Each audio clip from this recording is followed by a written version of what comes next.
deuxième table ronde. Après le sujet très intéressant de la ville désirable à l'heure du ZAN, nous abordons une thématique passionnante également, particulièrement d'actualité. Donc, à un an de l'accueil des Jeux Olympiques et Paralympiques de Paris 2024, nous allons parler en fait héritage en fait sous diverses formes, puisqu'en fait l'héritage des Jeux Olympiques en fait ça peut être également en fait un héritage matériel, immatériel et tellement divers. On va aborder en fait le sujet sur la thématique des retombées économiques, sociales, sportives, numériques. Et je pense que j'en oublie encore. Donc pour avoir une petite vision, dans un premier temps, un panorama assez complet en fait, des dispositifs et des enjeux de cet héritage des Jeux Olympiques et Paralympiques. Donc j'invite Patricia Pelou, dans un premier temps, directrice générale adjointe de l'APUR, à nous présenter voilà, un panorama de ces dispositifs et enjeux. Donc, merci pour cette invitation. Donc en fait, les Jeux Olympiques, hein, comme vous le savez, c'est une aventure sportive. Déjà, c'est le plus grand événement du monde, donc avec donc plus de 10 000 athlètes, 20 000 journalistes qui sont présents et puis 4 milliards de téléspectateurs. Mais c'est aussi une aventure urbaine, hein, qui est très important. Donc vous avez en fait sur cette image justement toutes les villes hôtes et on voit que les Jeux à chaque fois ça crée un grand enthousiasme et ça permet aussi des possibles, des choses qui n'étaient pas possibles de réaliser sans les Jeux, parce qu'il y a eu aussi une mobilisation de l'ensemble des acteurs. Donc je voulais montrer l'agenda 2020 du CIO qui a été réalisé il y a 8 ans, qui a été approuvé il y a 8 ans, qui a permis de changer quand même le concept des JO, puisque jusque-là, il fallait créer un grand parc olympique avec beaucoup de constructions nouvelles.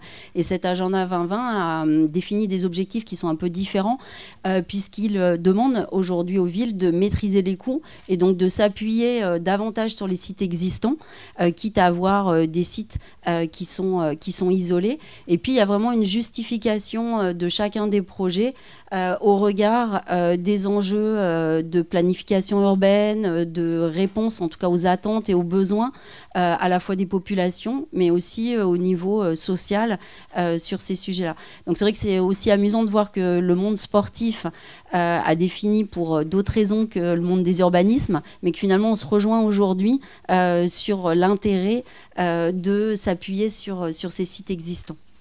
Donc là, donc vous m'avez demandé de faire une présentation rapide, hein, donc en 5 minutes. Donc si je l'aborde en 5 points, le premier héritage, ça nous semble déjà le fait que les Jeux définissent une nouvelle géographie métropolitaine, donc en lien avec le métro du Grand Paris. On le voit sur cette carte, c'est vraiment une nouvelle géographie, un grand projet métropolitain qui s'installe à cette échelle.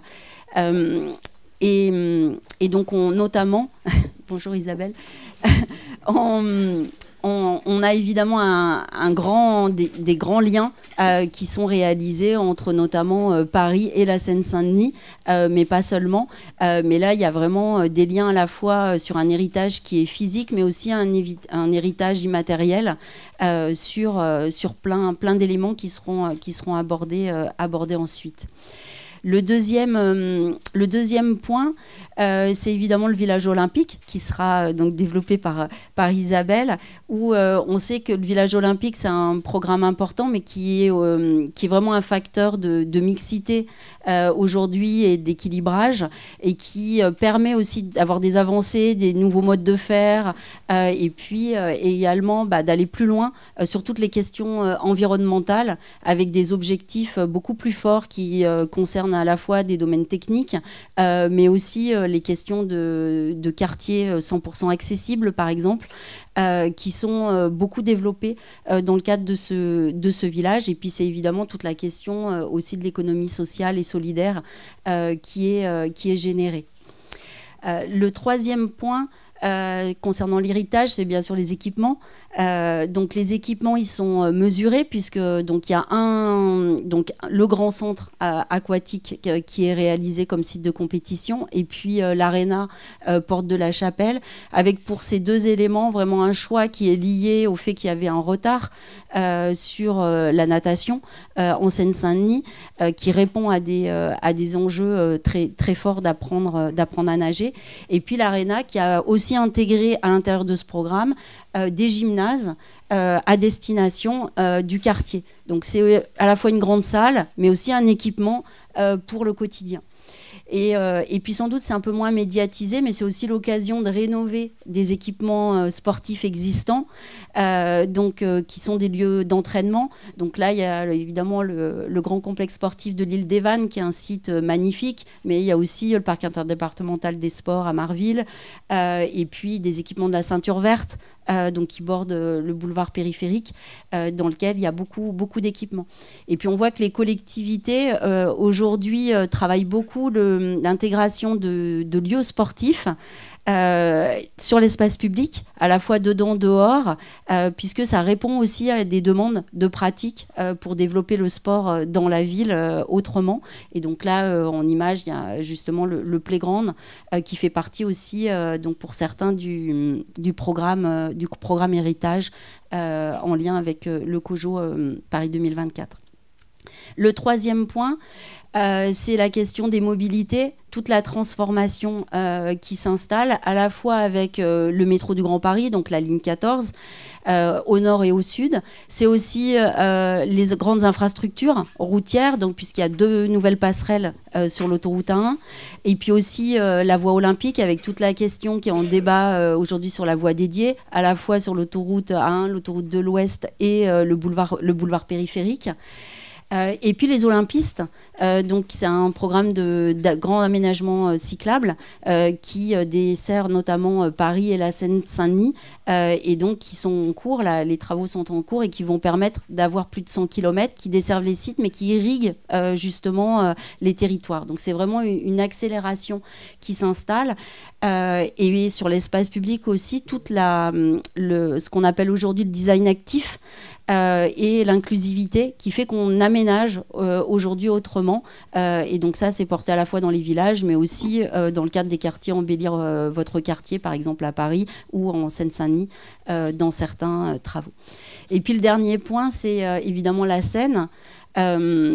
Donc la scène, c'est la scène à la fois logistique pour les Jeux, c'est la scène festive pour les célébrations, c'est la scène aussi fraîcheur, puisque c'est aussi tous ces travaux qui sont menés sur l'amélioration de la qualité de l'eau et qui permettra des sites de baignade en héritage à l'échelle de la métropole, à la fois en Seine et en Marne, et qui est aussi un grand projet et qui répond aussi à des attentes pour pouvoir se baigner de façon plus naturelle.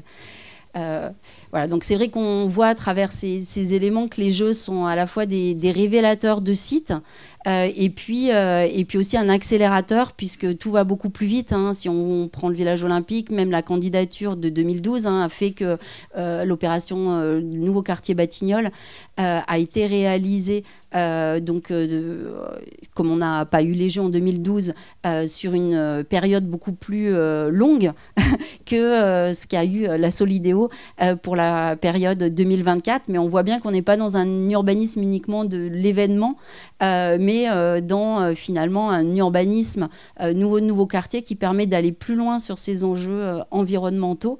Et finalement, pour le village, c'est les Jeux qui sont une forme d'urbanisme transitoire avec évidemment un moment très fort de la vie de ce quartier. Merci beaucoup Patricia. Quand on parle d'héritage, comme on l'a vu, donc du coup on est sur vraiment différentes thématiques, sur de beaux challenges qui ont déjà été un petit peu pris, un petit peu beaucoup d'ailleurs, pris en charge donc, par les différents opérateurs du Grand Paris et même plus largement en fait opérateurs nationaux, internationaux. On parle également d'une accélération et de magnifiques leviers, que ce soit en termes de transition climatique, sociale, économique, etc. On a également aussi pas mal d'attentes sur l'héritage de ces Jeux Olympiques. Et donc, du coup, cette table ronde, elle porte vraiment juste sur la thématique comment optimiser cet héritage, que ce ne soit pas, comme disait Monsieur Césari tout à l'heure, que cet héritage ne reste pas dans l'utopie, mais vraiment soit concret. Et je pense qu'en fait, de nombreuses populations du Grand Paris sont en attente et veillent sur ce sujet. Donc, j'ai le plaisir de donner la parole à présent à Jonathan Soisson, responsable des projets Grand Paris et des Jeux Olympiques et Paralympiques de Paris 2024 à la CCI Paris-Île-de-France, et également garant de notre table ronde. Merci. Bonjour à tous. Donc en effet, on s'intéresse aujourd'hui à l'héritage.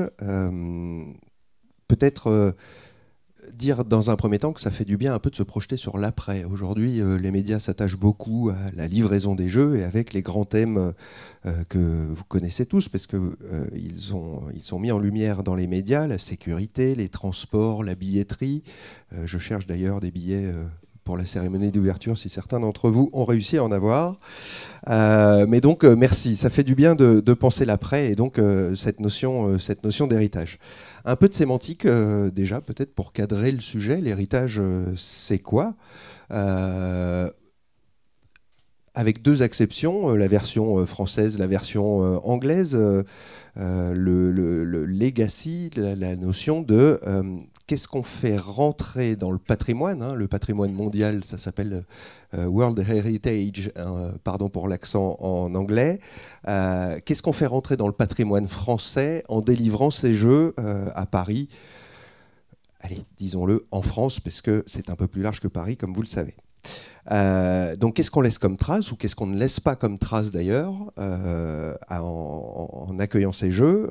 On a tous entendu parler des éléphants blancs et de la soucoupe volante des Jeux qui se pose pendant un mois sur un territoire et qui repart avec parfois des ardoises, parfois des équipements qui ne servent plus. Donc ça, c'est pour les traces qu'on ne laisse pas. Et les traces qu'on laisse, c'est comment on produit des Jeux différemment, comment on associe mieux les populations, comment on transforme, comment on profite de ces Jeux pour transformer le paysage urbain et la société dans son ensemble. Toujours en propos introductif, l'héritage, c'est entré dans les contrats. C'est désormais contractuel. Jusqu'à présent, on constatait l'héritage des éditions des JO précédents en disant, bah voilà, il y a un stade qui a été construit exprès pour accueillir les JO, il est à l'abandon. On constatait a posteriori. Aujourd'hui, l'héritage fait partie intégrante des dossiers de candidature des villes et des contrats de ville hôte. C'est la doctrine de l'agenda 2020 que vous citiez. Et c'est la première fois que l'intégralité de ce parcours, dossier de candidature, livraison des Jeux et analyse post-jeu, va être mise en œuvre. C'est Paris 2024 qui essuie les plâtres. Donc on est une forme de laboratoire avec cette définition qui a été portée par les CIO et adoptée par Paris 2024, mais par également l'ensemble de toutes les parties prenantes de la livraison de ces Jeux. L'héritage olympique, c'est le fruit de la mise en œuvre d'une vision commune issue de la rencontre de deux visions. Celle du mouvement olympique, qui aspire à édifier un monde meilleur pour le sport, et celle d'un territoire qui cherche à concrétiser cet objectif dans un contexte spatio-temporel donné. Pardon pour cette lecture, mais je n'ai pas réussi à l'apprendre par cœur. Ce qui est important, c'est de bien comprendre que l'enjeu de l'héritage, il réside dans le croisement de la vision sport, la vision olympique et la vision portée par les territoires d'accueil. Et c'est bien la rencontre de ces deux-là qui définit la vision de l'héritage. Donc on l'a dit, l'héritage, il peut être tangible, donc matériel, ou intangible et immatériel. Il concerne tout ce qui participe d'un changement qui est soit amorcé, soit accéléré. En gros, des innovations ex machina ou des projets qui étaient dans les cartons et que l'accueil des Jeux va accélérer. On est sur 7 grands piliers que je cite rapidement. Le développement du sport, le développement social par le sport, les compétences, le développement des compétences humaines, des réseaux et de l'innovation, la culture et le développement créatif, l'aménagement urbain, évidemment, par rapport à notre sujet du jour, la valorisation environnementale et la création de valeur économique. Je le disais, c'est porté et c'est contractuel avec le contrat de ville haute. Il est pensé dès la phase de la candidature et il est suivi par des indicateurs de performance que Paris 2024 et la ville haute, ou plutôt les territoires hautes, ont contractuellement avec le CIO par des indicateurs de performance. Je le disais, c'est porté par les collectivités, c'est porté par la Solidéo, c'est porté par Paris 2024, c'est porté par l'État dans son ensemble. L'État qui s'est doté d'un plan héritage qui comporte pas moins de 170 mesures qui font l'objet d'une évaluation permanente et qui fera l'objet d'une évaluation in fine, avec autant de mesures qui concernent favoriser l'exercice physique chez les seniors, structurer la filière des grands événements ou encore valoriser la filière bois à l'occasion des Jeux. Et je n'en cite que 3 sur 170. Vous imaginez la diversité de ce que les jeux ou de ce qu'on attend des jeux en termes d'héritage. Je vais conclure parce que je vois qu'on me rappelle à l'ordre. Notre positionnement côté Chambre de commerce, c'est de dire que la France doit être une terre naturelle d'accueil de tous les grands événements sportifs et internationaux, de par les effets d'entraînement que ça induit. Et que cette notion d'héritage en fait partie. Et toujours par rapport à cet agenda 2020 du CIO, et pour qu'on prenne un peu notre souffle et qu'on se donne le temps de travailler dessus, ils expliquent clairement que l'héritage est évaluable et sera évalué 4 ans après. Donc on pourra se revoir au début de la liesse de Los Angeles 2028 et regarder dans le rétroviseur ce que nous aura laissé Paris 2024. Alors, pour justement creuser cette thématique, merci beaucoup Jonathan Soisson. Pour creuser cette thématique, laissons la parole à des acteurs qui sont à la fois porteurs et qui ont clairement en fait sont déjà acteurs en fait de cet héritage qui est en train de se mettre en place, puisqu'on peut le dire en fait, cet héritage il a été porté dès la phase candidature et pensé en tout cas dès la phase candidature. Précisé Patricia Pelou dans le choix des infrastructures notamment, mais avec tant d'autres axes. Donc j'accueille à présent donc Isabelle Valentin, directrice générale adjointe de la Solidéo, Laurence Touveny, directrice Orange Île-de-France, Quentin Gézel, concerné à double titre en tant que vice-président de la métropole du Grand Paris délégué au développement sportif et en tant que maire de Duny, donc terre d'accueil également du village des médias. Emmanuel Constant, vice-président du conseil départemental de la Seine-Saint-Denis en charge de l'éducation et des Jeux olympiques et paralympiques. Et Antoine Berbin, directeur général délégué à Ropaport, pour aborder l'ensemble de ces thématiques que vous avez appréhendées de manière rapide, mais donc vous appréhendez la diversité en fait, de toutes ces thématiques qu'on va pouvoir aborder ce matin. Donc je donne la parole peut-être en premier lieu à notre représentant de la métropole du Grand Paris, Quentin Gézel. Comment est-ce que vous abordez cet héritage et notamment cet héritage sportif, parce qu'on parle des Jeux Olympiques, en fait, dans un premier temps, on pense tout d'abord à un héritage sportif. Comment est-ce qu'on met tout le monde au sport dans le Grand Paris ? Bien, c'est un vrai sujet. Effectivement, on l'a un peu abordé précédemment avec beaucoup de questions autour du savoir nager en Seine-Saint-Denis. Et je sais que mon collègue Emmanuel Constant reviendra sans doute sur cette thématique, mais la métropole du Grand Paris s'inscrit pleinement dans cet objectif-là, puisqu'on le sait qu'en Seine-Saint-Denis, il y a une véritable carence, notamment d'apprentissage vers la natation des plus jeunes. Un enfant sur 2 qui ne sait pas nager en entrant en 6e. Moi, je suis maire d'une ville où la statistique est encore plus lourde. C'est 3 enfants sur 4 qui ne sait pas nager en rentrant en 6e. Et c'est là où, avec la métropole, on a souhaité vraiment s'inscrire pleinement aux côtés des autres acteurs locaux, des acteurs institutionnels, pour faire en sorte que l'héritage des Jeux de Paris 2024 soit aussi autour du développement d'équipements sportifs de proximité. quand la métropole a été désignée maître d'ouvrage du centre aquatique olympique à Saint-Denis, elle ne l'a pas fait juste pour construire un centre aquatique qui répondra aux exigences de la Fédération française de natation pour accueillir des compétitions internationales.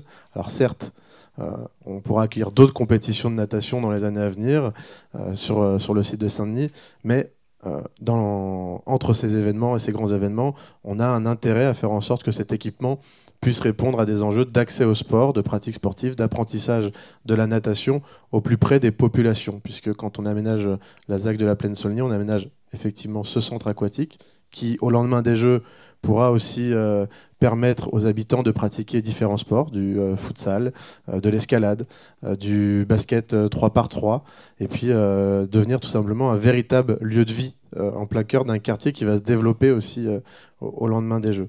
Et quand on parle de cette notion d'héritage, il y a cet héritage sportif qu'on va léguer aux plus jeunes générations et aux habitants de nos quartiers. Et forcément, voilà, sur ce centre aquatique, on répond aux différents enjeux, notamment dans une ville de plus de 100 000 habitants qui, à ce jour, n'a qu'une seule piscine. Donc on se rend bien compte qu'il y a un véritable enjeu de pouvoir développer des bassins supplémentaires sur la ville de Saint-Denis, mais aussi au-delà. Et c'est pour ça qu'on porte aussi un plan bassin héritage 2024 avec la métropole, où on soutient des collectivités, notamment en Seine-Saint-Denis, mais pas que, qui ont ces projets à l'approche des Jeux, de construire de nouvelles piscines, de moderniser certaines piscines.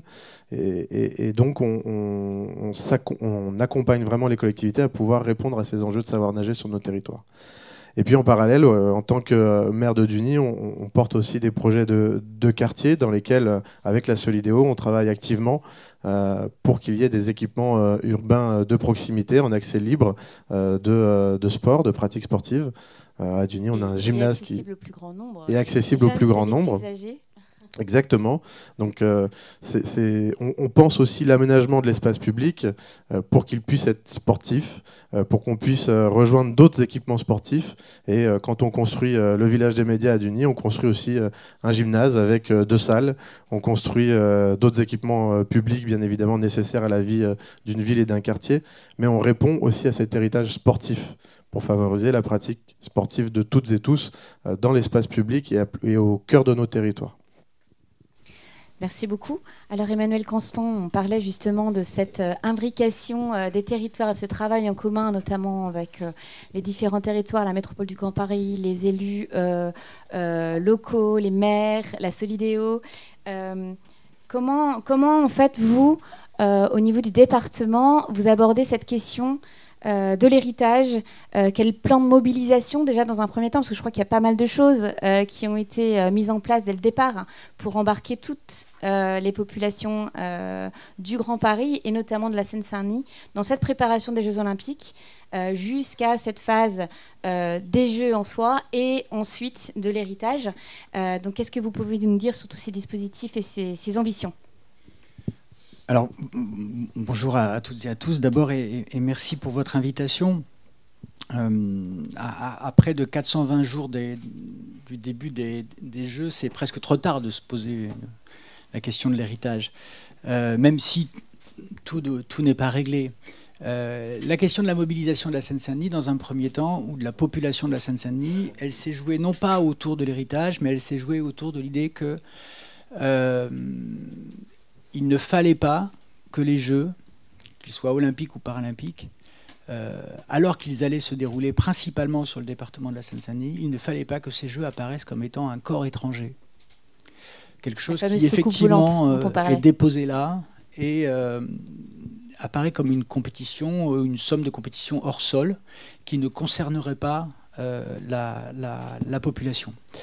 Alors, à partir de cette volonté d'associer finalement, en tout cas, de rendre une partie de la population de la Seine-Saint-Denis dépositaire d'une partie de la réussite des Jeux. Je crois qu'on peut le résumer de cette façon-là. Alors ça passe par plein d'aspects, ça passe par la billetterie.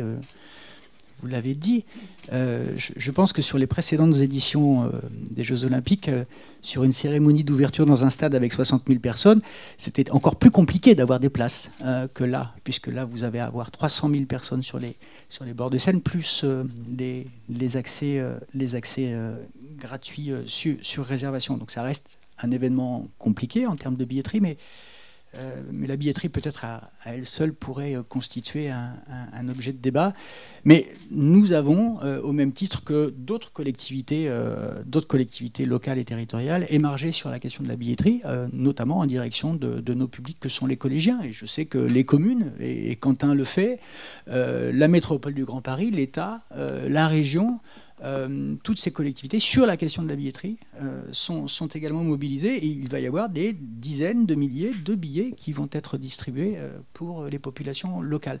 Donc ça peut sembler anecdotique, mais d'abord financièrement ça pèse, et puis c'est une façon aussi de rendre l'événement très concret pour la population. Et c'est un peu comme ça qu'on prépare l'héritage, parce que l'héritage c'est aussi des souvenirs, hein, et ces souvenirs-là, une façon de les faire vivre, c'est notamment de permettre la participation à l'événement. Et cet héritage, il est de notre responsabilité. Département, ville, métropole du Grand Paris, ces collectivités locales. Moi, j'étais hier et avant-hier à Lausanne, au siège du Comité international olympique.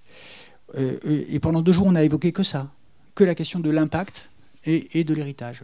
Sachant que j'ai appris la distinction qui existait entre les deux. L'impact, c'est le court terme, l'héritage, c'est le plus long terme. On n'a parlé que de ça. Et on a bien compris que si effectivement la question de l'héritage figurait dans le dossier de candidature, en revanche, la question de l'héritage, c'était la responsabilité de tout le monde, sauf du CIO. Voilà. Le CIO livre la compétition avec le COJO. Pour le reste, pardonnez-moi, hein, mais c'est un peu... débrouillez-vous. Alors, j'allais vous dire, la distinction sur l'héritage entre le matériel et l'immatériel est assez réelle. J'ajouterai, parce que je ne l'ai pas entendu, à l'héritage matériel sur le département de la Seine-Saint-Denis, un équipement absolument fabuleux, qui est le Prisme, le pôle de référence inclusif, qui va être un équipement inédit en Europe, qui a vocation à permettre l'inclusion par le sport de tout type de handicap, physique et psychique, qui est en train de sortir de terre. Il sera là en 2024. On va organiser une magnifique inauguration qui permettra à chacun de bien prendre en compte la dimension tout à fait exceptionnelle de cet équipement, qui sera situé à Bobigny, entre la faculté de Bobigny oui, la faculté de Bobigny, voilà, point. Et l'hôpital, pardon, voilà, merci. Merci. Voilà, je savais qu'il... et donc c'est un équipement qui s'ajoute à ces équipements importants que sont effectivement le centre, notamment le centre aquatique. Mais il n'y a pas que les équipements sportifs, on a aussi c'est l'occasion, ces jeux, de faire en 7 ans ce que l'on voulait faire et qui aurait sans doute pris 30 ans. Voilà. Quand on parle de jeux qui accélèrent la transformation du département de la Seine-Saint-Denis, c'est vraiment de ça dont il s'agit. La semaine prochaine, Isabelle, je crois que je ne dis pas de bêtises, Quentin, je ne dis pas de bêtises, la semaine prochaine, il me semble qu'on inaugure un franchissement. Oui. Hein, voilà. Cette fameuse passerelle et d'autres franchissements. Il y a d'autres opérations de voirie qui, là aussi, transforment le territoire de la Seine-Saint-Denis. Donc on ne parle pas simplement d'héritage matériel en matière sportive, on parle aussi d'héritage plus général. Et la question de l'héritage immatériel, finalement, elle se passe au-delà des traces physiques pour les gros équipements et les plus petits, parce qu'effectivement, vous l'avez dit, Madame Pelloux, c'est extrêmement important de se rendre compte qu'on a aussi des rénovations de gymnases, des constructions, enfin voilà. Donc c'est la question des traces physiques, mais c'est aussi la question des autres traces. Et les autres traces, pour nous, finalement, il semble qu'elles sont de 2 ordres. Elles relèvent de la pratique sportive qui doit concerner les jeunes pour des questions de sédentarité, de prise de poids. Enfin, chacun connaît cette question-là. Les vieux, et quand je dis les vieux, il y a, enfin, ce n'est pas insultant dans ma bouche, hein, que les choses soient claires. À un moment donné, il faut aussi il faut aussi dire les choses et nommer les gens comme ils sont, c'est-à-dire les personnes très âgées qui ont des vraies difficultés et qui, avant de tomber dans le grand âge et toutes les difficultés et toute la précarité de vie qui va avec, doivent pouvoir profiter d'une politique publique en matière sportive. Les femmes, car le mouvement sportif est encore aujourd'hui trop masculin. Et ce qui est intéressant, c'est de voir, lorsqu'on fait état du recrutement des volontaires pour les Jeux olympiques et paralympiques, on se rend compte qu'il y a une majorité de femmes qui ont candidaté. C'est assez intéressant de voir qu'il y a un décalage entre la volonté de participer à cette manifestation-là et la composition genrée des différents clubs et associations qui existent. Et puis la question de l'inclusion, il faut aussi qu'on se saisisse encore plus largement de la question de l'inclusion des personnes en situation de handicap, et physique et psychique, dans le mouvement sportif. Aujourd'hui, vous avez très peu de clubs qui sont para-accueillants ou qui ont des sections parasportives. Et ces jeux-là doivent nous permettre de développer cela. C'est cela aussi l'héritage qu'on doit pouvoir mettre en avant. Ça doit aussi nous permettre de rajeunir, féminiser le mouvement sportif en termes de bénévoles et presque de changer le rapport que les pratiquants ont au club. De plus en plus, on se retrouve dans des situations où les familles, les enfants, celles et ceux qui inscrivent leurs gamins dans des clubs sportifs considèrent finalement le club sportif comme un prestataire de service. L'association, le bénévolat est quelque chose qui aujourd'hui repose de plus en plus sur des hommes vieux ou très vieillissants. Moi, le président de mon club de volleyball à Noisy-le-Grand, ça fait 50 ans qu'il est président, il a 86 ans. Voilà. Et ça fait 40 ans qu'il amène des équipes tous les week-ends dans les gymnases. C'est à la fois par choix. C'est merveilleux, c'est magnifique, mais c'est aussi parce qu'il n'y a personne pour le faire à sa place, quoi. Et donc ça doit être l'occasion finalement de renforcer ou de modifier un peu ce mode de démocratie populaire que sont le système associatif. Pour ça, il faut des sous. Aujourd'hui, on en a à travers le programme porté par le comité d'organisation et Marie Barsac au sein de Paris 2024. Il y en avait un peu plus l'an dernier que cette année. Il y en aura en 2024, je ne sais pas s'il y en aura beaucoup. Mais en 2025, a priori, il n'y en a plus. Et donc la question, c'est comment fait-on, comment faisons-nous pour continuer à entretenir la flamme, puisqu'il s'agit de cela, continuer à entretenir la flamme. À cette heure, nous n'avons pas de réponse. Et ça fait partie des questions qu'on commence à poser à la fois au gouvernement et à Paris 2024. Merci. J'enchaîne donc du coup sur cette partie. En fait, on n'a pas encore parlé de l'héritage économique et social. On a parlé un petit peu social, mais économique, on abordera également le sujet un peu plus tard. En termes d'expérience et d'expérimentation, il y a pas mal en fait d'héritages qu'on voit beaucoup en héritage matériel et un héritage qu'on considère finalement probablement comme un héritage un peu immatériel dont on parle peu, mais qui est tout aussi matériel. Alors je passe la parole à Laurence Touveny. Vous êtes donc Orange est partenaire premium et fournisseur des Jeux Olympiques et Paralympiques 2024.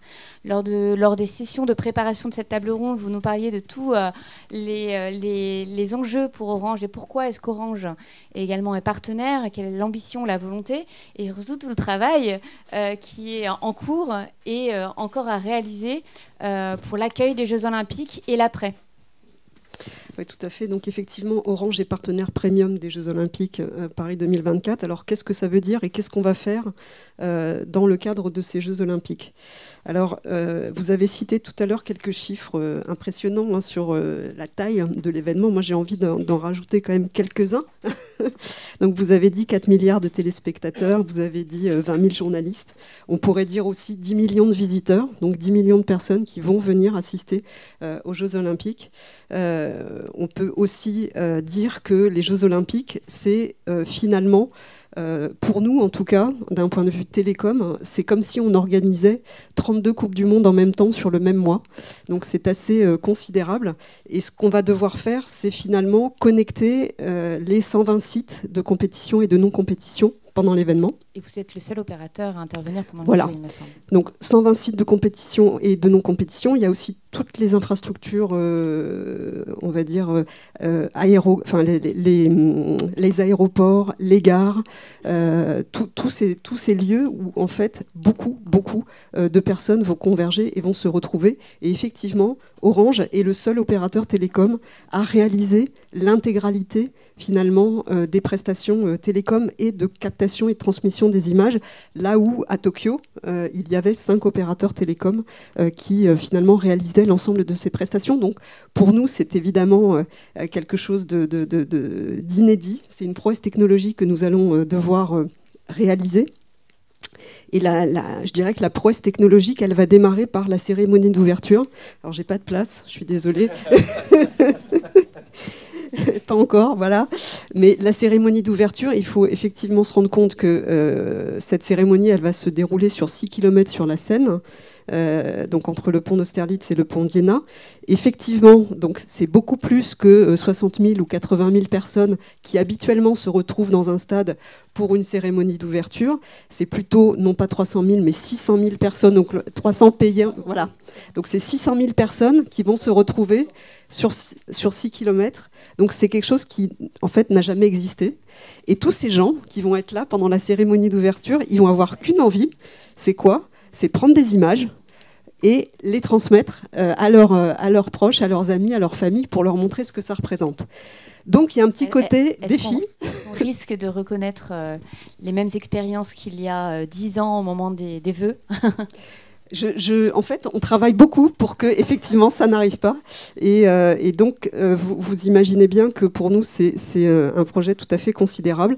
Et en fait, non seulement il faut réussir ce projet, parce qu'aujourd'hui, on ne peut pas imaginer, personne ne peut imaginer des jeux sans une connectivité, je dirais encore plus aujourd'hui qu'il y a 4 ans ou il y a 8 ans, des jeux sans connectivité. Donc, il faut qu'on soit absolument au rendez-vous. Et au-delà de ça, effectivement, on s'est totalement inscrit dans la démarche d'héritage dont on a parlé depuis tout à l'heure. Et pour nous, l'héritage que nous voulons laisser, en quelque sorte, après ces Jeux Olympiques, je dirais qu'il y a 3 choses qui comptent pour nous. Il y a d'abord un héritage sur les infrastructures télécom. On a parlé d'infrastructures routières ou de bâtiments tout à l'heure, mais il y a aussi les infrastructures télécom, puisque à l'occasion de ces Jeux, eh bien, on est en train de déployer de la 5G, de la fibre sur tous les sites, ou de moderniser des sites qui sont déjà connectés. Je pense par exemple au stade ou à l'Accor Arena Bercy, toutes les arènes aujourd'hui qui ont déjà de la connectivité. Mais là, en fait, on va moderniser cette connectivité. Donc tous ces sites seront en 5G avec une connexion évidemment Wi-Fi. Et donc tous ces équipements-là, eh bien, ils vont rester après les Jeux. Il y a aussi les nouveaux sites, je pense au village olympique où on est en train, effectivement, on déploiera de la fibre et de la 5G. Et donc tout ça va rester évidemment après les Jeux. Et quand les personnes viendront habiter au village olympique, eh bien, elles pourront bénéficier de fibre et de connectivité 5G. Voilà. Et puis il y a aussi des sites ouverts sur lesquels on va devoir poser de la connexion pendant les Jeux. Je pense à la place du Trocadéro, aux Invalides, qui vont accueillir des événements. Donc là, évidemment, ce sera des équipements temporaires qui seront posés, mais tous les équipements en fait, qui seront utilisés seront réutilisés sur d'autres événements. Et donc, finalement, rien ne sera jeté, en quelque sorte. Soit ce sera pérennisé, soit ce sera effectivement réutilisé sur d'autres événements. Donc ça, c'est le premier sujet, l'héritage des infrastructures. Le deuxième sujet, c'est un héritage plutôt sur les innovations, puisque à l'occasion de ces Jeux, on va amener un certain nombre d'innovations. J'ai envie de vous en citer 3. D'abord, la première, c'est la captation des images et la transmission en 5G. Pour la première fois, on va faire ça. Donc, une transmission d'images en 5G, ça veut dire quoi ? Ça veut dire que, en fait, les téléspectateurs qui vont recevoir des images qui seront transmises en 5G vont les recevoir quasiment en temps réel, sans temps de latence.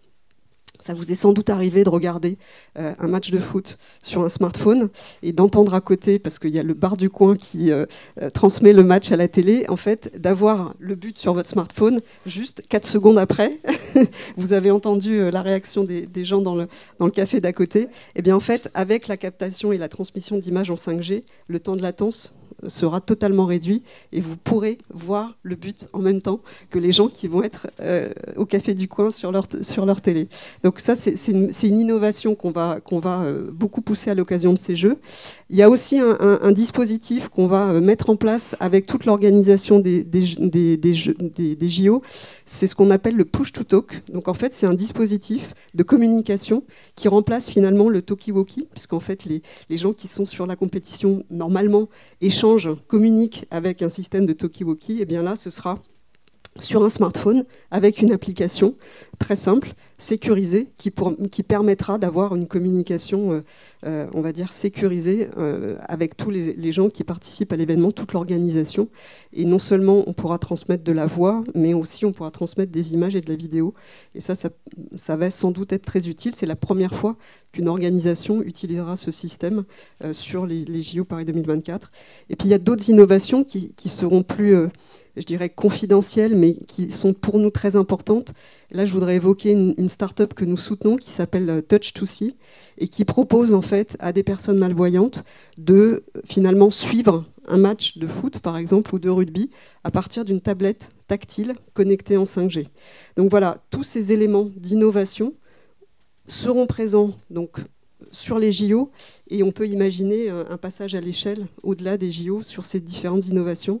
Et puis le dernier domaine sur lequel nous, on compte beaucoup, parce que ça va être un héritage pour nous très important, ce sont les savoir-faire, puisque à l'occasion des JO, eh bien, on va mettre en place, on a déjà mis en place une équipe d'environ 1000 personnes internes à l'entreprise, 1000 personnes qui vont faire cette prouesse technologique des JO.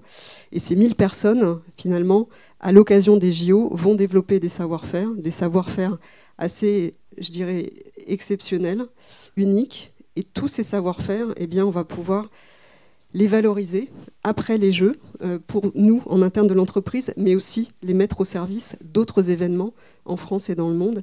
Et d'ailleurs, on est déjà contacté par beaucoup de monde pour pouvoir effectivement faire bénéficier d'autres acteurs de ce savoir-faire que nous allons pouvoir, assez unique, que nous allons pouvoir déployer. Qui sera un héritage finalement un peu élargi en fait. Héritage, souvent on le pense plutôt au territoire français et grand parisien, mais là pour le coup on dépasse, je crois, cette échelle. Il y a également en fait notre actrice, devrais-je dire, qui a été mise au centre en fait de la candidature de Paris 2024, qui est alors Antoine Berbin, gardez le micro, qui est la scène, parce que je crois que pour la candidature, l'actrice, c'est la scène qui a été mise au centre en fait de cette candidature en fait de Paris aux Jeux Olympiques et Paralympiques de 2024 à plus d'un titre, puisque dès la phase candidature, mais également en fait dès la phase des préparations des Jeux Olympiques, préparation matérielle des Jeux Olympiques, la scène a été mobilisée. Donc racontez-nous comment Arupa Port prend part également donc à tous ces préparatifs des Jeux Olympiques et également à l'héritage ensuite. Merci. Donc oui, la scène est au cœur des Jeux. La scène, c'est beaucoup de choses.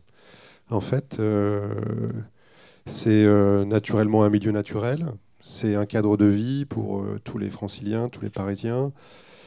C'est aussi un moyen d'avoir de l'eau potable pour l'agriculture, pour l'irrigation, pour les process industriels. C'est un moyen de gérer les eaux de pluie. C'est une infrastructure de transport pour le transport fluvial et singulièrement une infrastructure de transport qui est non saturée. Et donc on a intérêt à continuer à développer le transport fluvial pour plein de raisons, mais y compris parce que cette infrastructure est disponible, non saturée en Île-de-France. Donc voilà, la Seine, c'est tout ça. Et de fait, effectivement, la candidature des Jeux, les promoteurs, les concepteurs des Jeux Olympiques ont mis la Seine au cœur de leur projet.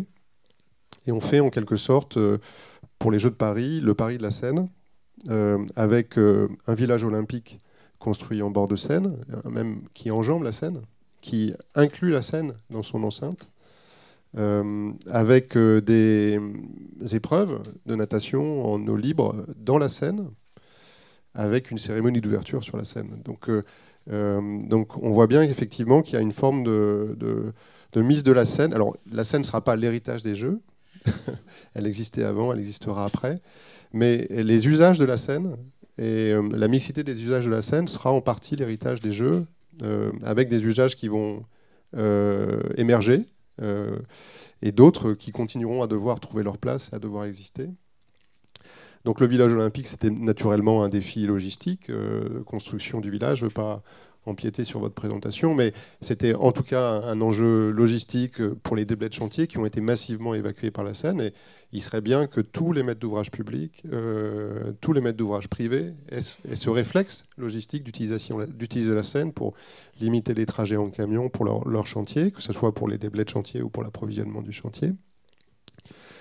La qualité de l'eau, la baignade, les épreuves en Seine donc renvoient à la qualité de l'eau et à la baignade. Donc là, c'est effectivement un plan baignade qui a été déployé, accéléré en fait pour être au rendez-vous des Jeux Olympiques, qui va donc rendre baignable la Seine et la Marne. Pas qu'à Paris, hein, de nombreux élus sont mobilisés. Alors, mais ça ne sera pas tous les jours, parce que, mais ça va pour autant fonctionner, parce que c'est un peu comme, comme sur les plages. Vous savez, vous avez les pavillons bleus, et puis parfois, le pavillon n'est pas bleu. Hein. Donc la qualité de l'eau, elle change avec le temps, elle change en fonction notamment des précipitations.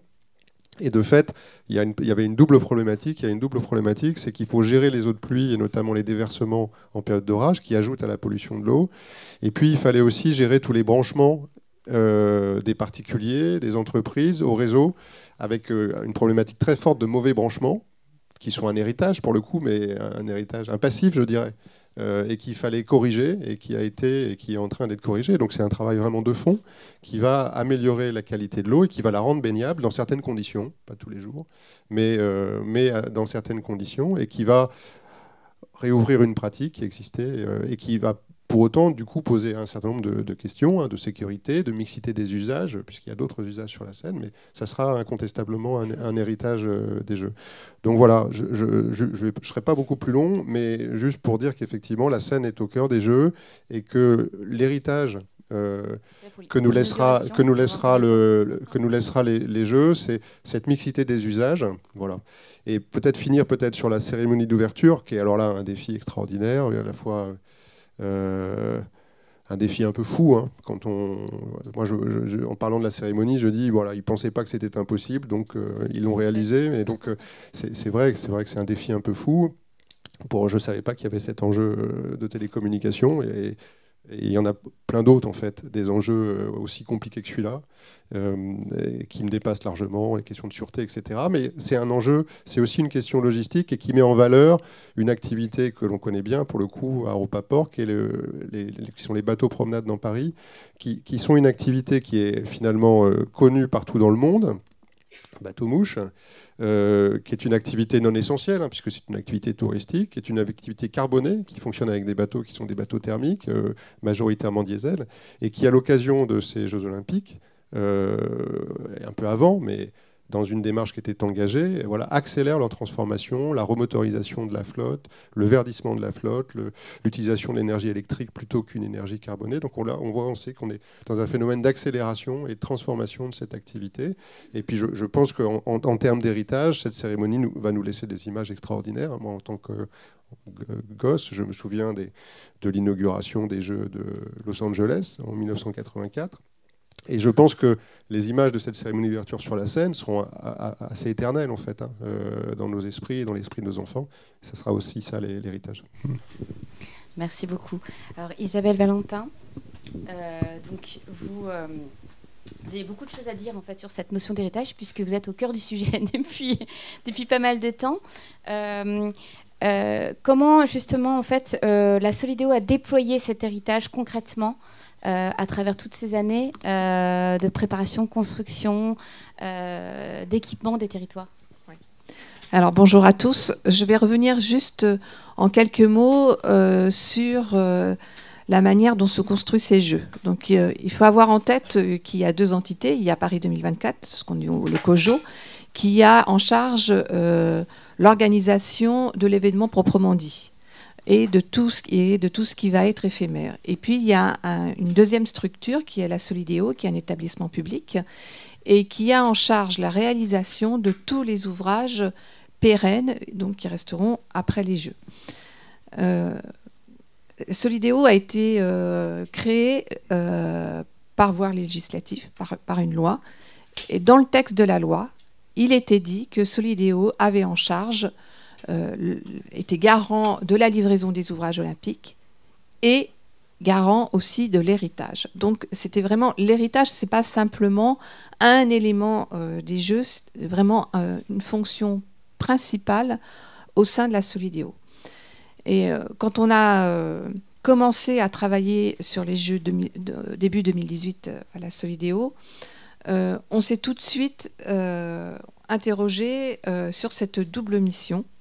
Et bon, les partenaires, les collectivités qui font partie des partenaires financeurs des Jeux, on a travaillé tout le temps cette dualité. Alors, donc, pour réaliser les ouvrages pérennes, on a tout de suite sauté le pas en se posant la question, qu'est-ce qui est indispensable pour les territoires? Qu'est-ce qu'il faut faire pour les territoires? Et une fois qu'on a eu ces réponses-là, comment ce que nous allons réaliser pour les territoires peut répondre au cahier des charges de Paris 2024. Donc vous avez vu qu'on a fait une réflexion inverse de ce que nous avons l'habitude de faire dans les autres Jeux. Les autres Jeux, on construisait un village olympique, après on le transformait pour répondre aux besoins de la population. Là, on a fait une opération, on a fait des opérations d'aménagement classiques, que ce soit sur le cluster des médias ou sur le village olympique. On s'est dit, d'abord, on construit un quartier de ville nécessaire au territoire et comment ces quartiers de ville peuvent répondre aux besoins de Paris 2024. Alors après, on a un peu déroulé toute cette réflexion à tous les moments clés du développement du projet.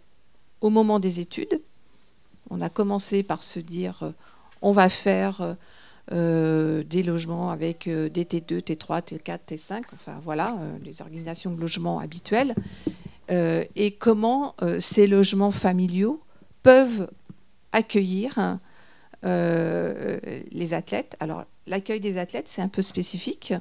Il n'y a pas besoin de cuisine. Ils ont besoin simplement de chambres. Ils sont 2 par chambre. Et de grands lits. Et de grands lits. L'expérience des voilà. précédents JO, c'était le problème. Donc, l'exercice, c'est de faire, avec les opérateurs, on a projeté les logements en héritage et on s'est dit comment ces 5 fiefs pouvaient se transformer pour les besoins de Paris 2024. Le résultat, c'est que les cuisines se transforment soit en salle de bain, soit en chambre. Et après les Jeux, on aura juste à démonter ces cloisons, mais toute l'organisation des logements est déjà finie. On tire la pelote, et donc du coup on s'est dit, ben oui, mais on a besoin d'actes et d'autorisations administratives particulières, et de là on a construit le permis double état. Et donc les opérateurs ont déposé lors des permis de construire 2 permis de construire, un permis de construire en phase héritage et un permis de construire en phase jeu. Ils ont les 2 autorisations pour pouvoir réaliser d'ores et déjà ces travaux. Dans la même réflexion, on s'est interrogé sur la manière de faire les projets urbains, parce qu'on s'est dit, on fait un événement international, il faut qu'on soit exemplaire. Et pour être exemplaire, on a un petit peu questionné toutes les étapes de construction de projets urbains. On a questionné comment réduire la consommation carbone pendant la construction des ouvrages olympiques et aussi après pendant leur gestion. Alors il y a des images derrière qui défilent pour donner un peu d'illustration à tout ce que je dis. Et donc on s'est énormément interrogé sur la manière de construire en termes, comme je le disais, carbone. Donc je reviens sur ce que disait tout à l'heure Patricia. C'est vrai qu'on a beaucoup utilisé la construction bois parce que la construction bois, ça permet une économie sur le carbone. On s'est beaucoup aussi interrogé sur les moyens de gérer un chantier tel que le chantier olympique. Sur le village olympique, on a plus de 4000 personnes qui travaillent en coactivité. Donc il y a des sujets de réflexion sur la manière d'avoir une sécurité au niveau des compagnons. On s'est interrogé aussi sur la manière de faire travailler les PME, les TPE, le SS. On a travaillé sur un certain nombre d'outils qu'on a mis dans une charte. Moi, je dois dire, ma vie a été faite que de faire des opérations d'urbanisme. Et dans la réalisation de ces ouvrages olympiques, on a pu cumuler tous les dispositifs pour pouvoir aller jusqu'au bout de nos réflexions sur la réalisation de ces projets d'urbanisme. Et une de nos ambitions, c'est évidemment, une fois qu'on aura réalisé tous ces sujets, de pouvoir les partager avec l'ensemble des aménageurs et des urbanistes pour partager les bonnes et les mauvaises expériences. Il y a des sujets où on n'a pas pu aller jusqu'au bout. On a voulu réaliser un certain nombre d'ouvrages. Je vais juste donner, on avait une ambition sur les franchissements en termes d'innovation, de franchir le canal Saint-Denis avec un ouvrage qui était pensé en 3D, en image 3D. On n'a pas réussi parce qu'on n'avait pas le temps, hein, il y avait un temps très... Donc il y a des échecs dans nos projets, dans notre réflexion, dans nos innovations, mais on va le porter à la connaissance de tous pour pouvoir avancer sur la réalisation des prochains ouvrages ou opérations d'aménagement. Donc voilà un petit peu notre façon de réfléchir. On a poussé tous les curseurs d'innovation, aussi bien sur tout ce qui est études, sur tout ce qui est procédure. Comme on le disait, on construit, ne serait-ce que les deux opérations d'aménagement, et notamment le village olympique, en 6 ans, ce que d'habitude on fait en 15 ans. Voilà, 50 hectares d'aménagement. Moi, j'ai participé à la ZAC des Docks à côté, à Saint-Ouen. Il faut 15 ans pour la développer. Là, on va le faire en 6 ans. Donc il y aura un héritage également en termes d'aménagement et de leçons à tirer, en tout cas sur ce qui fonctionne, ce qui reste à améliorer ou ce qui ne fonctionne pas. Tout à fait. Alors, nous sommes un petit peu pris par le temps. Je propose à notre Garange, de notre façon de résumer en quelques minutes nos propos. Alors, je crains qu'Emmanuel Constant soit obligé de nous quitter. Bien. Et concernant le résumé de ce premier moment, je picore certains des mots qui ont été cités, que ce soit au travers du permis double état, de la captation en 5G, du prisme. C'est dommage, il est parti, ou de la cérémonie d'ouverture sur la Seine, les grandes caractéristiques de ce que j'entends, c'est grosso modo des choses qui n'ont jamais été faites, qui n'ont jamais existé, c'est du jamais vu, c'est de l'inédit, que ce soit dans ce qui est livré ou dans la façon dont c'est livré, avec ces préoccupations de réutilisation, réemploi, transfert sur d'autres secteurs d'activité. Et donc, pour essayer de conclure en 3 mots, on met sur la table là une espèce de laboratoire d'externalités positives, ou en tout cas comment on transforme les externalités en externalités positives plutôt qu'en externalités négatives. Alors en termes de levier justement pour s'assurer que l'héritage des Jeux Olympiques ne reste pas du niveau de l'utopie mais soit réel et pas déceptif en fait, en l'occurrence pour l'ensemble des acteurs qui attendent beaucoup, que ce soit les populations, les entreprises, les territoires, quels sont les leviers à activer selon vous? Alors, on a parlé lors des réunions de préparation, je vais porter la voix du département de 93 qui parlait notamment en fait, d'organes de suivi, quel dispositif est un axe de travail en fait, post-Jeux Olympiques, et également donc, un axe de travail pour les assises de novembre, c'est de savoir quels organes de suivi on met en place pour s'assurer qu'il n'y ait pas de déception et que tout soit suivi vraiment de près. Je laisse la main également en fait, à Laurence Touvny qui peut aussi dresser peut-être un axe, un levier. Vous parliez beaucoup de mesures, mais pas forcément de mesures d'action des collectivités, de mesures d'action de l'ensemble des contributeurs. Oui. Donc effectivement, nous on s'attache beaucoup à mesurer finalement ce qu'on va laisser, ce qu'on va réutiliser. On s'attache aussi beaucoup à mesurer en fait l'impact carbone et l'empreinte environnementale qu'on va laisser, qu'on va poser avec ces Jeux Olympiques. Et en fait, on travaille avec un cabinet qui s'appelle Carbone 14 pour justement mesurer de façon très précise notre impact environnemental dans le cadre de ces Jeux Olympiques. Et l'ambition qu'on s'est fixée, c'est finalement de générer 30% d'émissions CO2 en moins que lors des Jeux de Tokyo, donc sur la partie télécom. Donc on est dans cette logique de mesure. On mesure ce qu'on amène, on mesure ce qu'on va laisser, on mesure ce qu'on va réutiliser et on mesure nos émissions de CO2 pendant ces Jeux Olympiques. Donc en gros, notre objectif, c'est d'émettre moins de 10 000 tonnes de CO2 pendant les JO sur la partie télécom. Et ça correspond en gros à 1% de l'impact carbone total des Jeux Paris 2024.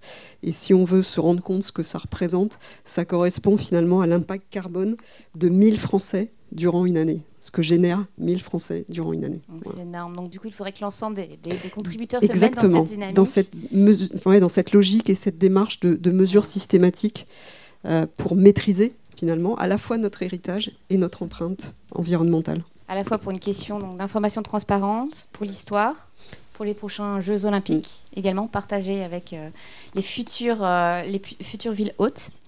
Alors, on va laisser les leviers et ensuite on vous transmettra le micro. Isabelle Valentin, pour vous, quels sont les leviers absolument nécessaires à mettre en place pour assurer cet héritage? Alors, je ne vais pas revenir sur ce qui vient d'être dit, mais c'est pareil, on a un certain nombre d'indicateurs. En fait, on a contractualisé avec tous les opérateurs qui travaillent sur les ouvrages olympiques. Et donc, on mesure aussi les consommations carbone. Et effectivement, on sera sur le village, on est à moins 45% de consommation par rapport à la construction habituelle. Donc on a aussi tous ces indicateurs qui sont très importants et je pense que c'est effectivement une démarche qui est partagée par l'ensemble des acteurs des Jeux d'avoir cette démarche de vérification sur ce que nous avons engagé et ce que ça a produit comme effet. Moi j'irai plus loin puisque on travaille pour les territoires, donc on a, nous, dans notre réflexion, de transmettre aux collectivités des ouvrages qui puissent fonctionner avec les collectivités. Par exemple, sur le CAO, il y a eu une grande réflexion dès début 2018, c'est-à-dire qu'au départ, on avait, dans la phase de candidature, imaginé la construction d'une piscine beaucoup plus conséquente et importante. Et puis, on s'est rendu compte que si cet ouvrage était réalisé, il y aurait énormément de difficultés à le faire fonctionner pour des coûts de fonctionnement après. Et donc, il y a eu une réflexion de se dire, bah oui, mais c'est bien de faire des ouvrages très importants, mais si après, les collectivités ne peuvent pas le faire fonctionner, on est sur les fameux éléphants blancs, donc sur les soucoupes dont on parlait. Et donc, nous, ce qui nous importe aujourd'hui, c'est que tout ce que nous allons réaliser Et nous avons, par exemple, sur le village olympique aussi un certain nombre d'innovations. On a des dispositifs avec aérophiles où on va filtrer l'air. On a aussi des dispositifs de filtration d'eau qui vont être récupérés pour pouvoir permettre des arrosages d'espaces publics. En fait, il y a tout un tas de procédés innovants. Je fais partie aussi du membre du jury pour la réalisation de toute la démarche artistique. Donc on a un certain nombre de dispositifs qu'on va remettre aux collectivités. Et donc il faut qu'on s'assure avec les collectivités que derrière, elles vont pouvoir assurer la gestion et que les habitants vont pouvoir s'emparer aussi de tous ces dispositifs. La nécessité d'un accompagnement de proximité pour les différents usagers, que ce soit les collectivités. Exactement. Je voudrais juste, par exemple, sur la construction de nos logements, sur le village olympique, un certain nombre de logements sont ce qu'on appelle en poteau-poutre, bois et plancher et bois. Ça veut dire que les habitants ne peuvent pas faire tout à fait ce qu'ils ont l'habitude de faire. Et donc, il va y avoir un certain nombre de fascicules qui vont être remis aux habitants avec leur clé de leur logement. Il faut les accompagner. Donc, voilà, l'innovation, on a poussé, encore une fois, les curseurs énormément très loin. Et il faut qu'on accompagne les collectivités, qu'on trouve les dispositifs. Et je voulais aussi dire que les jeux, c'est un moment de travail transverse très important. On travaille avec les collectivités. Vous voyez le nombre d'acteurs ici présents. Il faut qu'on arrive à trouver les moyens de monter les dispositifs, de faire en sorte que ces dispositifs transverses continuent. C'est-à-dire que la région, le département, les opérateurs soient aux côtés des collectivités. Sinon, ça va être un peu compliqué. Alors, dans la poursuite, en 2 mots, Quentin Gesell, justement, en fait, vous parliez également de poursuite d'aménagement, le fait qu'il n'y ait pas de coup d'arrêt une fois les Jeux organisés et les Jeux paralympiques, en fait, terminés. Quel est le levier? Expliquez un petit peu ce levier que vous vouliez mettre en œuvre pour optimiser cet héritage en quelques mots, puisqu'on est un petit peu pris par le temps. Pour moi, il y a 2 sujets. Déjà, c'est le premier point important au lendemain des Jeux, c'est d'arriver, comme le disait Isabelle, à faire vivre ces quartiers qui sortent de terre et qui vont accueillir des habitants avec aussi son lot d'équipements publics. Moi, en tant que maire d'une ville, effectivement, on sait qu'en 2025, on doit faire fonctionner un groupe scolaire, un gymnase, entretenir des espaces publics. Et donc, il faut aussi qu'on puisse anticiper ces charges supplémentaires de fonctionnement d'une collectivité. Et puis au niveau de la métropole, avec le centre aquatique olympique, voilà, on a des indicateurs sur lesquels il faudra qu'on s'appuie fortement, qui seront tout simplement les fréquentations d'un équipement comme le centre aquatique olympique. Et d'arriver à le faire vivre, pour arriver à le faire vivre, je l'ai dit tout à l'heure, il faut que l'offre soit diversifiée dedans, mais il faut aussi qu'elle soit attractive pour les usagers. Et c'est tout l'enjeu Et accessible. Et accessible. C'est tout l'objectif qu'on s'est donné à travers la délégation que l'on a attribuée à la société Récréa, c'est de garantir aussi un prix d'entrée qui soit accessible aux habitants de la ville de Saint-Denis, aux habitants de la Seine-Saint-Denis et puis plus largement au grand Paris métropolitain, si je peux dire ça comme ça, parce qu'on n'a pas encore de gentilé officiel, donc aux grands Parisiens. Et donc on a la garantie de prix pour les enfants à 3 € et une garantie adulte à 5 € à l'heure où on se parle, ce qui quand même est un tarif très attractif quand on connaît et qu'on sait aujourd'hui les charges que peuvent représenter les piscines pour les collectivités. Et c'est tout ce qu'il faudra vérifier, suivre de près au lendemain des Jeux. Et comme le disait à l'instant Isabelle Valentin, on a un intérêt à travailler tous main dans la main sur le sujet pour faire en sorte qu'on ne se retrouve pas dépassé à un moment donné par l'inflation qui est là, et puis par peut-être des questions qu'on aurait moins bien anticipées. Bon, on y travaille déjà. C'est vrai qu'on a tous la tête à l'été 2024, mais quand on est acteur local et quand on est élu local, on est déjà en 2027, 2028, 2030, et se dire comment ça fonctionnera dans 7 ans, et est-ce qu'il y aura d'autres choses à mettre en œuvre d'ici là. Donc on doit aussi porter les projets en parallèle qui devront sortir de terre après les Jeux pour répondre aux différents besoins des populations. Merci beaucoup. Alors le mot de la fin pour Antoine Berbin sur le levier de transition climatique, notamment dans la logistique, qui est un nouvel axe de travail. Expliquez-nous tout ça. Donc l'enjeu, c'est probablement effectivement d'inscrire dans la durée la mixité des usages de la Seine, et dans cette mixité, effectivement, de faire toute sa place à la logistique fluviale. La logistique fluviale, le transport fluvial a la particularité d'être d'ores et déjà bas carbone. Et donc, à chaque fois qu'on met une tonne de marchandises de la route sur le fleuve, on divise par 5 la consommation d'énergie à la tonne transportée, et puis on divise par 2,5 les émissions de CO2. Donc on a, et puis singulièrement, comme je le disais tout à l'heure, la Seine est une infrastructure de transport relativement disponible, sous-utilisée, non saturée, comparativement à d'autres infrastructures de transport en Île-de-France. On voit bien l'intérêt collectif et sociétal qu'il y a à plus utiliser le transport fluvial.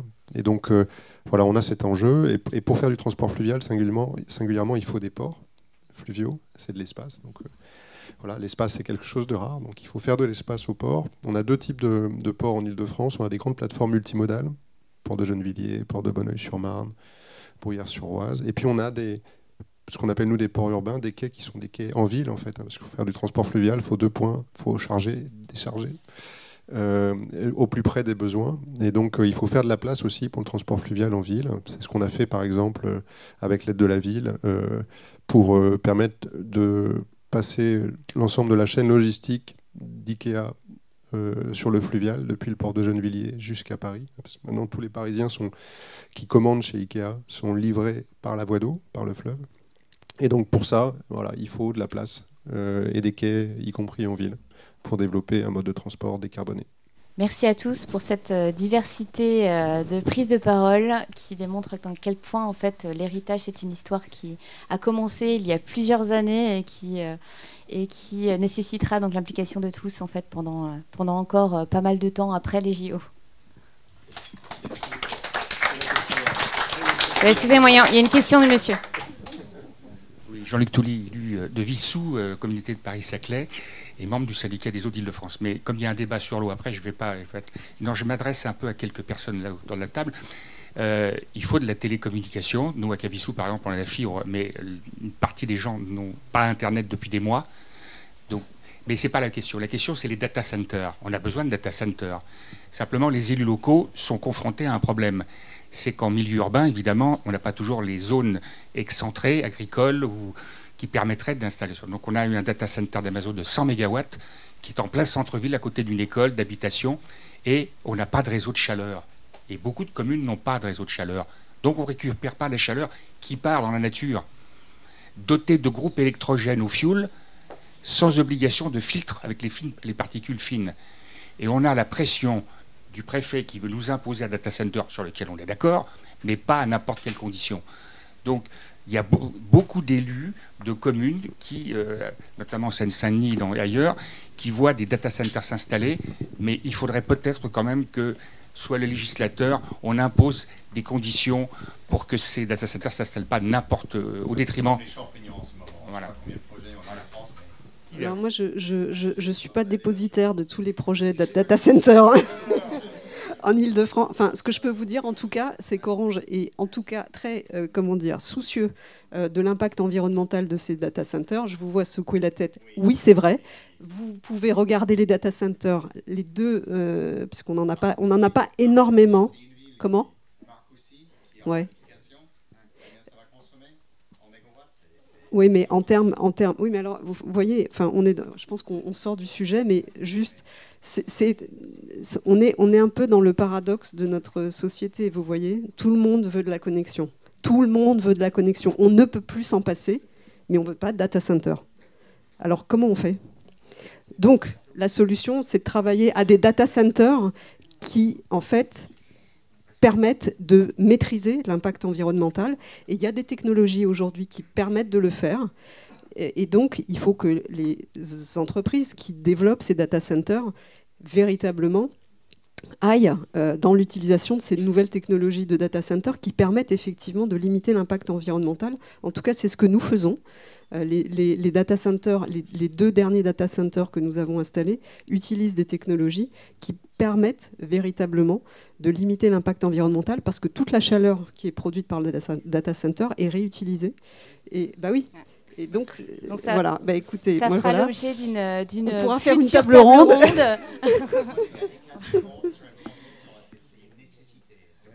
Mais vous voyez. Merci beaucoup.